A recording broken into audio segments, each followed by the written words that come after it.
નમસ્કાર વિદ્યાર્થી મિત્રો, હું છું વિજય પ્રજાપતિ અને આજે આપણે જોવાના છીએ ધોરણ 9 વિજ્ઞાનનો મોસ્ટ ટાઈમપી વિડીયો કે જે 27 તારીખે જે પેપર લેવાનું છે ધોરણ 9નું વિજ્ઞાનનું, બરાબર. એમાં આમાંથી જ પ્રશ્નો હશે જેટલા આજે હું તમને 15 પ્રશ્નો કહેવાનો. કેટલા? 15. આ ટોપ 15માંથી તમને કાલના પેપરમાં જોવા મળશે. અગાઉ મેં એક વિડીયો બનાવ્યો છે વિજ્ઞાનનો કે જે આઈએમપી પ્રશ્નોનો, બરાબર. લગભગ 30 થી 35 જેવા પ્રશ્નો છે. તો એ પણ કરી નાખજો. અને કા વધારાના એટલે એ તો કરવાનું જ, પણ આ ખાલી જોઈ લેવાના, કેમ કે આ જ પ્રશ્નો હશે કાલના પેપરમાં, બરાબર. આ તારણ કાઢીને કાઢ્યા છે કે આટલા જ પ્રશ્નો હોવા જોઈએ, બરાબર. આના વગર પેપર ના આવે. એટલે તમે આટલા પ્રશ્નો કરો તો ઇનફ છે, આ તો તમને મળે 100% એમ. ખબર પડી? આટલા પ્રશ્નો તમે ખાસ કરજો. જો દરેકે દરેક વિષયના હું પેપર સોલ્યુશન મૂકું છું, એ પણ તમે જોતા રહેજો, તો તમને ખબર પડે કે કેવા કેવા પેપર પૂછાય છે, બરાબર. તમારા કેટલા માર્ક્સ આવે છે, બરાબર છે ને? તો ચેનલને ખાસ સબસ્ક્રાઇબ કરજો, જેથી આવા નવા નવા વિડીયો તમને મળતા રહે. આપણે શરૂઆત કરીએ મિત્રો. પહેલો પ્રશ્ન. તો પહેલો પ્રશ્ન જુઓ. પ્રશ્ન 1 છે થોમ્સનનો પરમાણુ નમૂનો. થોમ્સનનો પરમાણુ નમૂનો, બરાબર. આ એક પહેલો પ્રશ્ન કે જોવા મળે તમને. બીજો છે કે રુથરફોર્ડનો પ્રયોગ ટૂંકમાં સમજાવો. કયો? કે રુથરફોર્ડનો પ્રયોગ ટૂંકમાં સમજાવો. ત્રીજો પ્રશ્ન છે કે નિલ્સ બોહરનો પરમાણુ નમૂનો. કોનો? કે નિલ્સ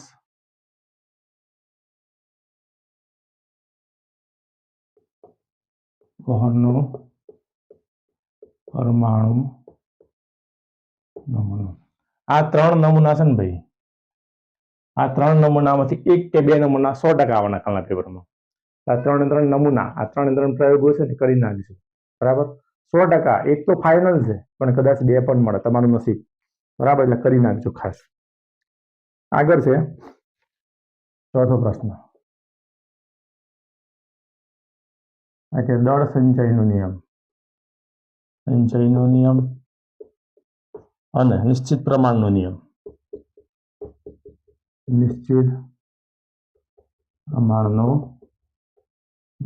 સમજાવો. દળ સંચયનો નિયમ, નિશ્ચિત પ્રમાણનો નિયમ. આ મેં 2 પ્રશ્નો છે, પણ મેં એકમાં લીધો છે, બરાબર ને? ખબર પડી? દળ સંચયનો નિયમ, નિશ્ચિત પ્રમાણનો નિયમ, આ 100% આવે. આ જે પ્રશ્નો છે ને એ દરેકે દરેક એક્ઝામમાં પૂછાયેલા પ્રશ્નો છે. લગભગ 3 થી 4 વર્ષ આ જૂના એવા પ્રશ્નો છે કે દરેકે દરેક એક્ઝામમાં પૂછાય છે વિજ્ઞાનમાં, બરાબર.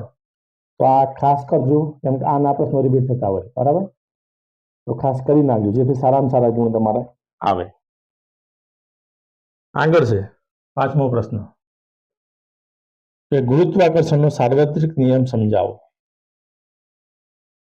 ગુરુત્વાકર્ષણનો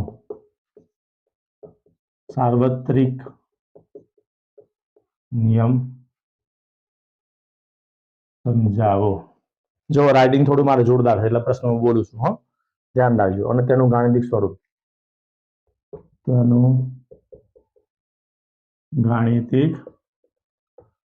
ખબર પડે છે? આગળનો પ્રશ્ન છે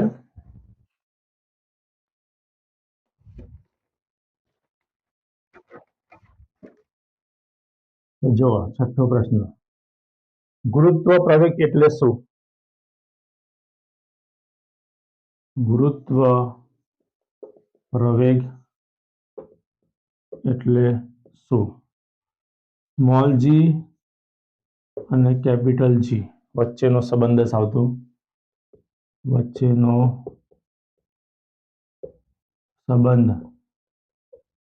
દર્શાવતું વ્યાપક સૂત્ર. બરાબર. આ 6 થયા. હું તમને ટોપ 15 પ્રશ્નો આપવાનો છું. કેટલા? 15. જોઈ લ્યા, બરાબર. આ 15માંથી જ કાલના પેપરમાં મોટા ભાગના પ્રશ્નો હશે.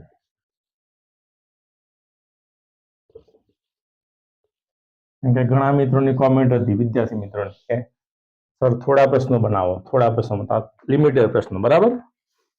આગળ છે 8મો પ્રશ્ન, આર્કિમિડીઝનો સિદ્ધાંત.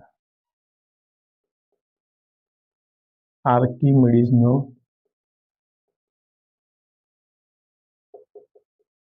સિદ્ધાંત. બરાબર. 9મો પ્રશ્ન, દ્રવ્યની લાક્ષણિકતા.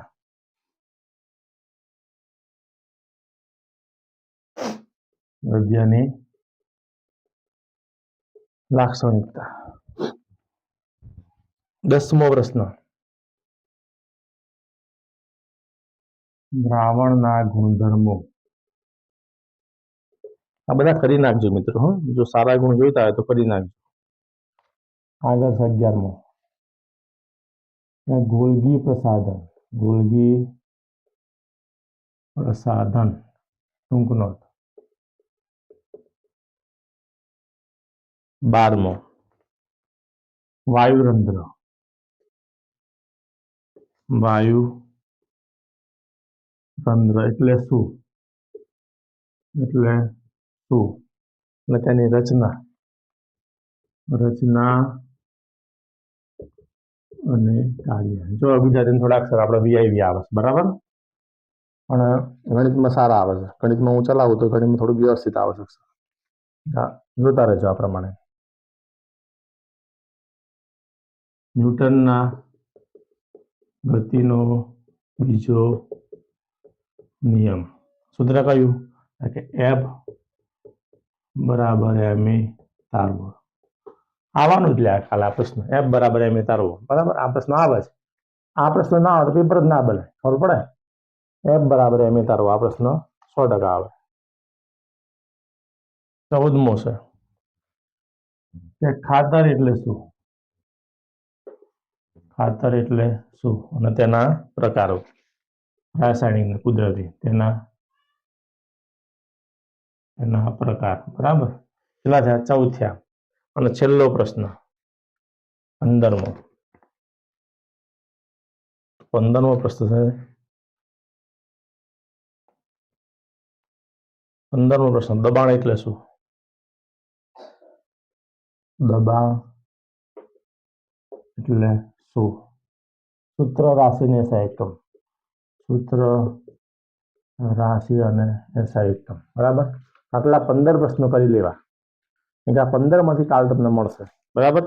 અને જેવું પેપર પૂરું થાય એવું તમને સોલ્યુશન કરીને આપવામાં આવશે. તો એ પણ જોઈ લેજો સોલ્યુશન, કે તમારે કેટલા પ્રશ્નો, બરાબર, કેટલા માર્ક્સ આવે છે, કેટલું તમારે સાચું પડે છે. બરાબર.